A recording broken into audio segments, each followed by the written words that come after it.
હાલ આધાર કાર્ડને લઈને એક મોટા સમાચાર સામે આવી રહ્યા છે। આધાર કાર્ડનો ઉપયોગ હવે દરેક પ્રકારના સરકારી અને પ્રાઇવેટ કામમાં જે ઓળખવાના જે પુરાવા તરીકે થઈ રહ્યો છે। કોઈ સરકારી ડોક્યુમેન્ટ બનાવડાવવાનું હોય, બેંકમાં ખાતું ખોલાવવાનું હોય કે પછી આ નવી કોઈ નોકરી માટે ડોક્યુમેન્ટ આપવાના હોય તો આધાર કાર્ડ દરેક જગ્યાએ માંગવામાં આવે છે। આ 12 આંકડાનો યુનિક આઈડેન્ટિટી નંબર છે, જેનાથી વ્યક્તિની ઓળખ સુનિશ્ચિત થઈ શકે છે। આ સરકારી યોજનાઓનો લાભ લેવા, બેન્કિંગ સુવિધાઓનો લાભ લેવા માટે આધાર નંબર ખૂબ જ જરૂરી છે। એવામાં આધાર કાર્ડને લઈને એક મોટા સમાચાર સામે આવી રહ્યા છે। આધાર કાર્ડને લઈને એક નવો નિયમ આગામી નવેમ્બર મહિનામાં લાગુ થઈ રહ્યો છે, જેનાથી રિપોર્ટ મુજબ નવેમ્બર મહિનાથી તમારે તમારા આધાર કાર્ડમાં કોઈ પણ પ્રકારનું અપડેટ કરાવવા માટે આધાર કેન્દ્ર પર જવું નહીં પડે।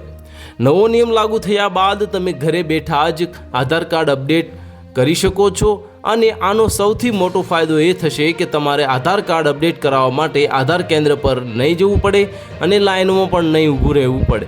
ખરેખર આધાર કાર્ડ નવેમ્બર સુધીમાં તમામ ડેટાબેઝ સાથે જોડાઈ જશે।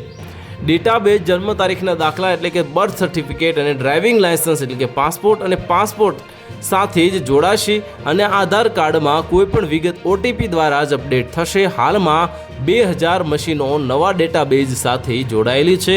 98,000 મશીનો નવેમ્બર સુધીમાં જોડાઈ જશે તો આધાર કાર્ડ ધારકોએ ફક્ત બાયોમેટ્રિક્સ અથવા તો IRIS એટલે કે આઈરિસ એટલે કે તમારા આંખો દ્વારા સ્કેન માટે જ આધાર કેન્દ્ર પર જવું પડશે।